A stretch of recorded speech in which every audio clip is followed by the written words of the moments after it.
Troy, Mitch, have you ever seen someone in an article or an ad or on social media and they talk about inflammation? Have you ever heard of this? Yes. Yes, I have. On TikTok, every so often, there will be someone trying to tell me what I should and shouldn't be eating. That's funny because I'm a physician and I've probably heard about it less than Mitch has. And I'll clarify, I'm not on TikTok. So. All right. Well, and then oftentimes, after you hear about inflammation, then there's some story that follows about how somebody stopped eating bread or using seed oils or dairy or red meats or other foods. And now they feel better.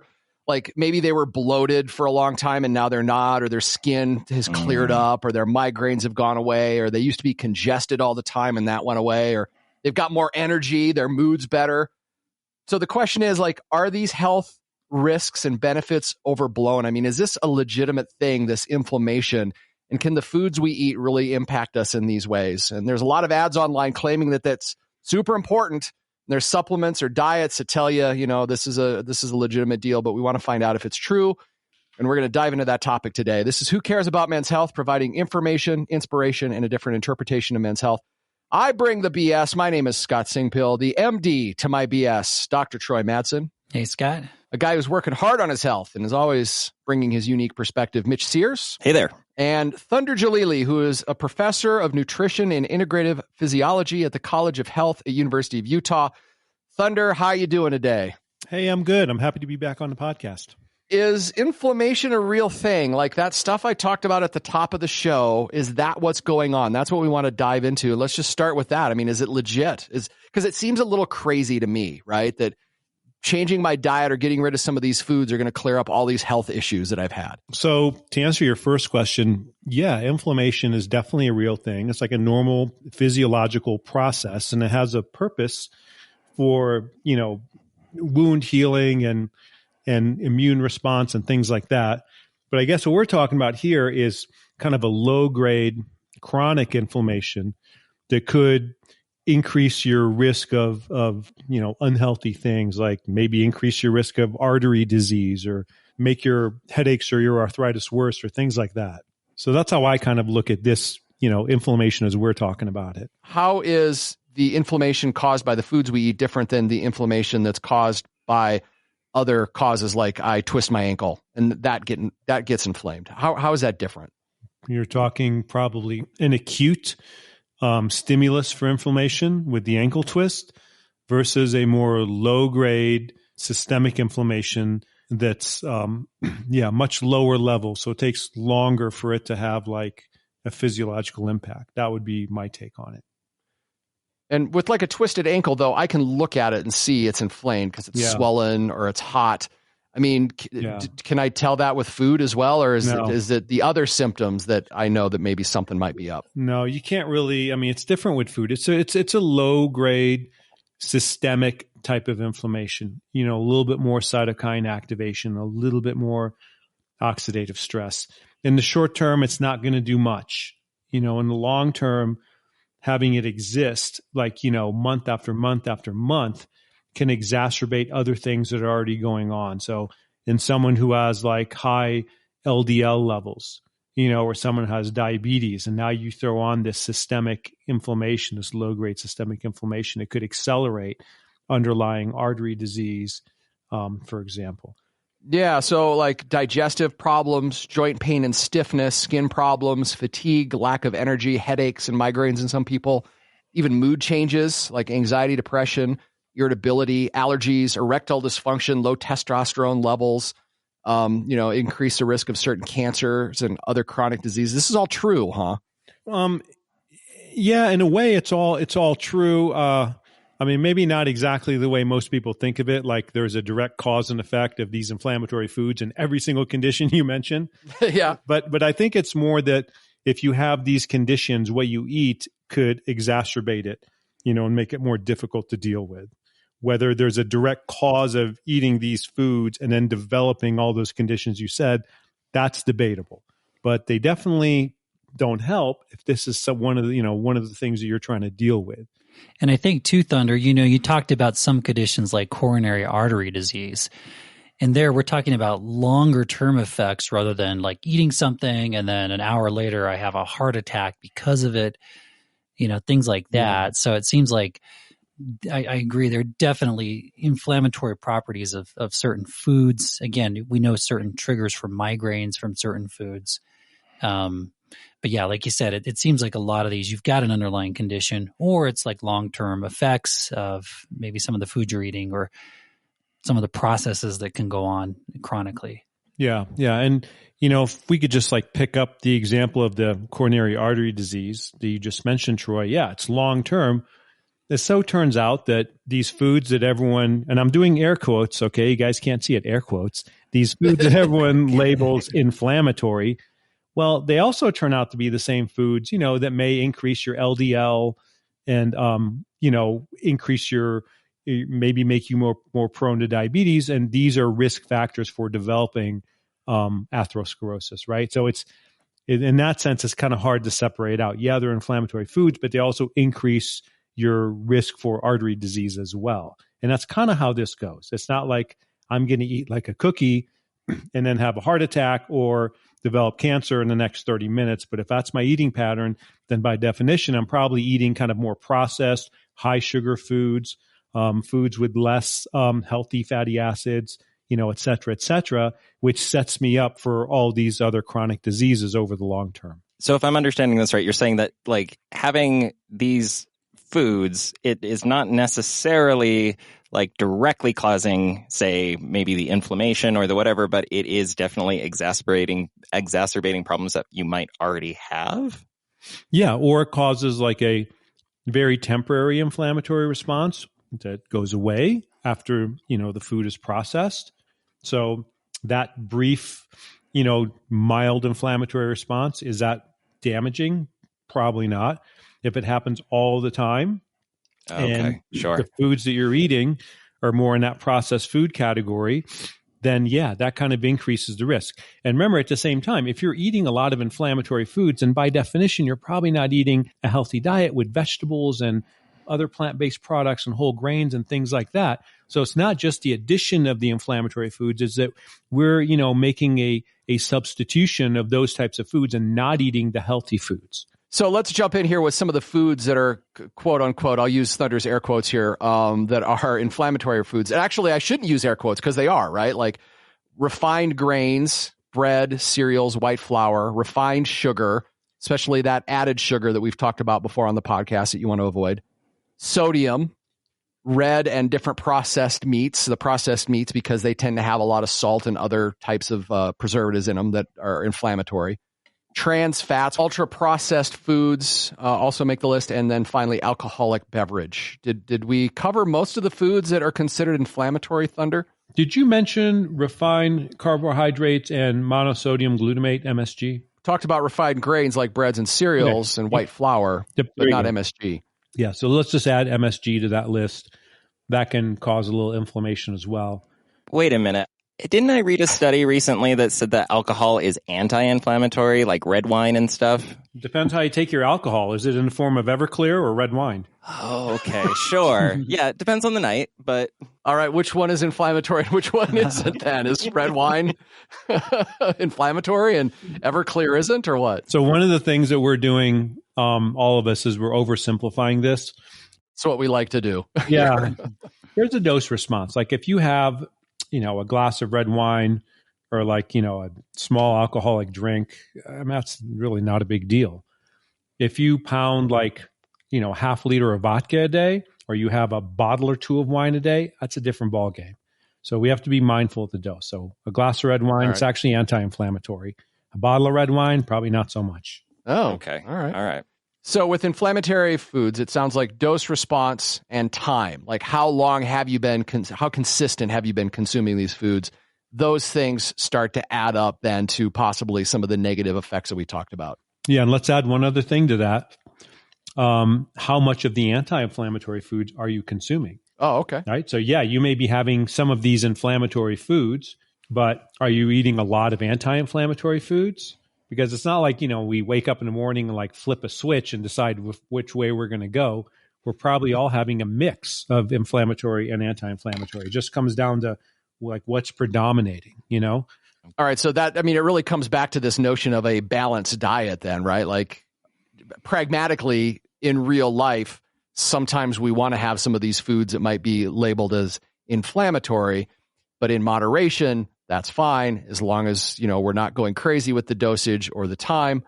But we also need to look at like how much of the good foods we're eating. What are some of those foods that reduce inflammation? Yeah. So pretty much anything from the plant world, any plant-based foods, whether it's a whole grain or a vegetable or a fruit or a plant oil, those are all fall into that anti-inflammatory category.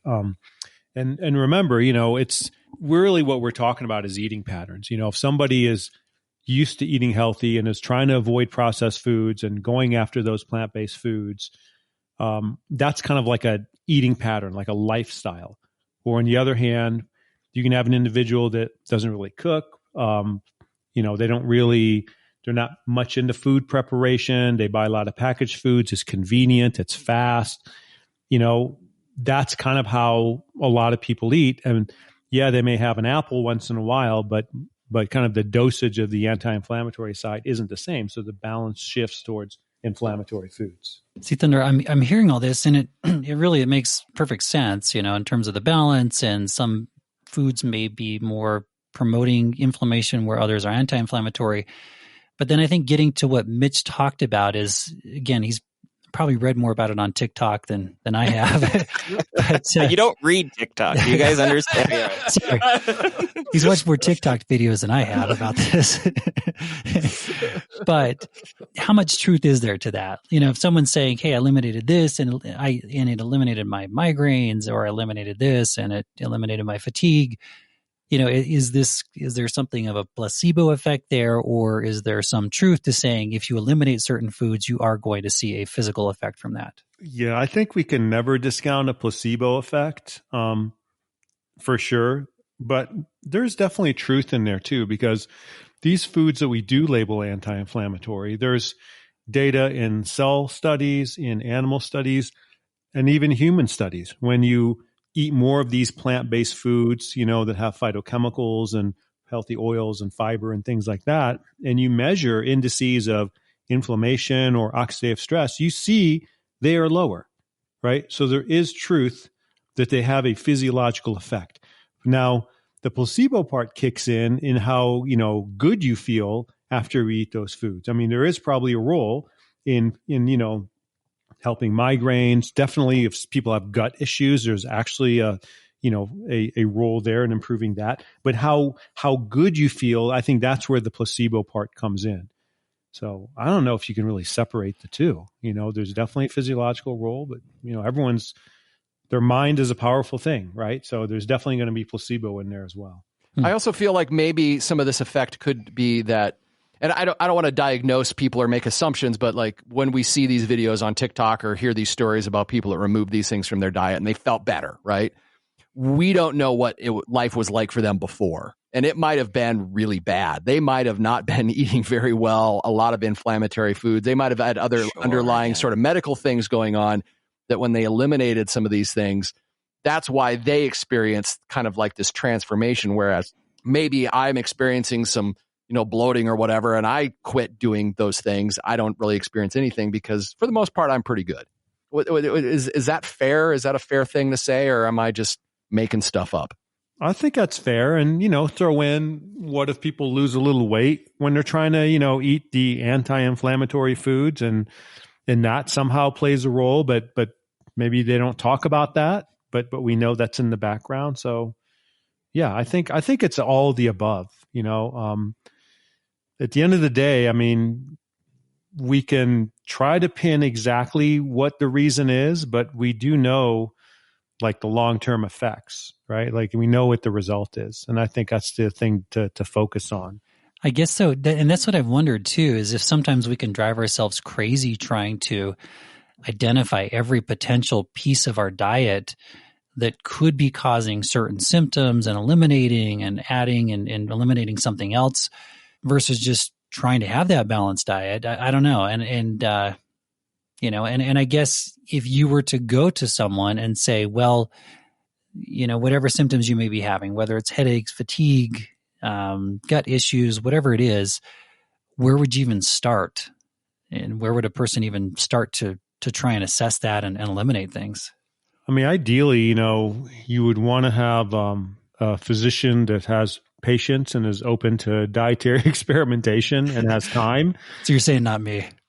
Basically, don't go to the ER for this. No, don't go to the ER for this, please. Yeah, I mean, our healthcare system in general is not set up for that. Really doctors have like that 5-minute window to 5-10 minute, to talk to you and throw a bunch of things on the computer and then move on. So, you got to have the right healthcare team, and then you need a dietitian as well, who is willing to give you advice, kind of keep a log, how you feel after you've taken this out or added this in.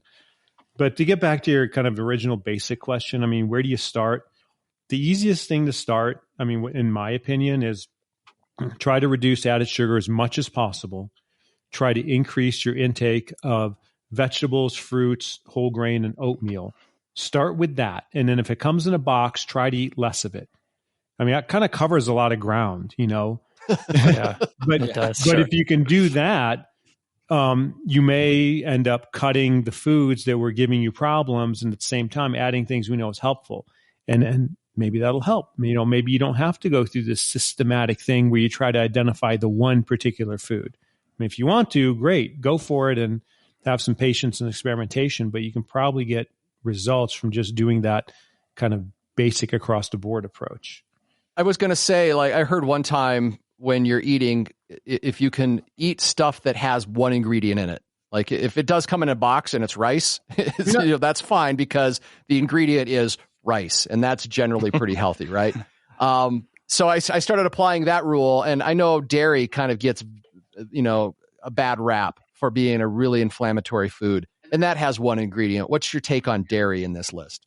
Yeah, I think the dairy story is a little tougher because it could be inflammatory, but when dairy is processed into yogurt, that's actually pretty good, So I think we have to decide what dairy are we talking about. So milk, probably inflammatory. Yogurt, it's actually probably good. All right. By the way, Troy, I don't know if you noticed this, but the foods that have the best evidence of being anti-inflammatory are stuff like tomatoes, olive oil, leafy vegetables, nuts, fatty fish, fruits. What does that sound like to you, Troy? I was going to say, as soon as Thunder said that, it sounds like the answer is the Mediterranean diet. Right. And we just come back to it again and again. But the it answer sounds like to everything. It's the answer to life, the Mediterranean diet. And I do like that, though. It just keeps it simple because, like I said, that's the thing I worry. And I hear people talk sometimes about this, and it just seems like they are kind of just going a little, it's driving them a little crazy because they're just saying, well, I got to cut this. Okay, that didn't work. Let me try this. But it seems like if you can just try the Mediterranean diet, like you said, Thunder, you're cutting a lot of that stuff that could be potentially bad and adding the anti-inflammatory properties of all the great stuff in the Mediterranean diet. Yeah, very well said. It keeps coming back to just, this is feeling like a familiar conversation now, right? Try to eliminate some of the stuff that's not great for you. And I think most of us are pretty good at knowing what that is. Are we eating processed foods? Are we eating fast foods? Are we eating box foods? Try to add in some vegetables and fruits and nuts if we're not doing that. Try to, get rid of some of the red meat if you're doing that. I mean, this is just the familiar refrain that we hear. And over time, you'll hopefully start to feel better. Maybe then if you're not feeling better, that's when you might want to talk to somebody to, drill down a little bit deeper, because that might get 80% of the people there. Sure. And I guess that leads to a next question. I don't know if this is something that Troy or Thunder could answer, is like, at what point is like gassiness, bloating, like, these different kinds of inflammatory responses, at what point is it something you should probably go see your doctor in? Not just like, oh, I had a bad meal, or, oh, my diet isn't super great, but you should probably go to a doctor. Yeah, that's a tough question, Mitch. And I would say because it's something I see so often in the emergency department. The most common complaint I see is abdominal pain, and It includes all those symptoms, and maybe it's constipation, maybe it's, other things that are causing it. But I think if it's becoming a chronic issue there, and more chronic issues, we're talking like 3 months or more, then it's probably worth seeing your doctor. The idea being that you may have underlying conditions, and particularly if you're having any bleeding. I mean, that's a big red flag, like any blood in your stool, You probably need a colonoscopy to look for underlying conditions like ulcerative colitis or Crohn's disease, things like that. So once you get past that 3 months mark, it's a good idea to really go see your doctor rather than trying to figure it out on your own. Yeah, and I would also maybe add to that, it depends on someone's personal discomfort tolerance. Because, if it's bad enough, maybe some people after a month, they would want to do something about it. But it can be kind of a lower grade, but lasting more than 3 months. And I know people who would probably just continue to try to walk it off. Sure. So it all has to do with your personal, tolerance for pain. But yeah, exactly. Yeah, when I say 3 months, I don't want to necessarily imply like you should suffer for 3 months with severe abdominal pain, Sure. have your appendix burst or something. I'm just saying if it's those, like Thunder said, and I think kind of like you implied, Mitch, kind of those low grade symptoms where it's bothersome and maybe it's some discomfort and some gassiness, things like that.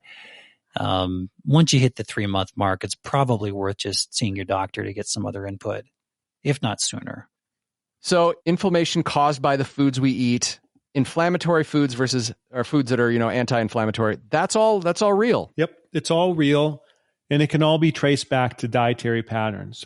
Again, we don't eat, like if you're kind of in that dietary pattern that favors processed foods, you're going to be eating a lot of these inflammatory foods we've mentioned. If you have a dietary pattern that favors more natural plant-based foods, whether it's a Mediterranean diet or a vegetarian diet or just even an omnivore diet, but just choosing healthy stuff. I mean, that's an eating pattern. So we got to always remember we're at the end of the day, we're coming back to an eating pattern, not targeting specific foods, but more a pattern of habitual eating. Mitch, takeaway from today's episode. I'm shocked. I've been quiet because I'm sitting here being like, no, these people on TikTok can't be like, they stopped eating bread and all of a sudden their skin's better and their mood's better. Like it just seemed too extreme, right? And it just seemed too simplistic to everything. So I guess it's yes, inflammatory and anti-inflammatory food exists, but I do really like that takeaway where it's like, if it's part of a larger like change in your diet, yeah, maybe you can see these sorts of things, right? But this idea that like you stopped eating bread for a week and all of a sudden, you're got perfect skin still feels weird to me. Yeah. If you have like a celiac disease and you stop eating bread, you'll see immediate effects. But sure. Otherwise, yeah, it's not going to happen. Yeah. So I think, Mitch, what I take from that is, again, you just can't tell. You don't know what the backstory is there, right? You don't even know if that's true. What they're saying is true. Do they have some other sort of agenda why they're saying these things? They're anti-bread. Maybe I don't know. But my takeaway is just, it comes back to try to eat more of the good stuff and less of the bad stuff, right? And you're going to be okay. That's where I'm at. Troy, takeaway. My takeaway also is just balance. I think, Thunder, you really emphasize that. And I think if you're looking for anything, try to just achieve that balance rather than focusing on very specific foods. And I think you'll see improvements by doing that. And again, Mediterranean diet. If you can do that, I think you're going to see improvements. Have you ever experienced what we're talking about, eliminating some inflammatory foods, and you had a sudden change in your health? Do you have a question about the food you eat? Have you found a diet claim on the internet that just seems too bizarre to be true and you want to know what's really going on? We would love to hear from you, and you can reach out to us via email at hello@thescoperadio.com. That's hello@thescoperadio.com. Thunder, thanks for being on the show. Yeah, it was a pleasure to be on and talk with you all. And thanks for caring about men's health.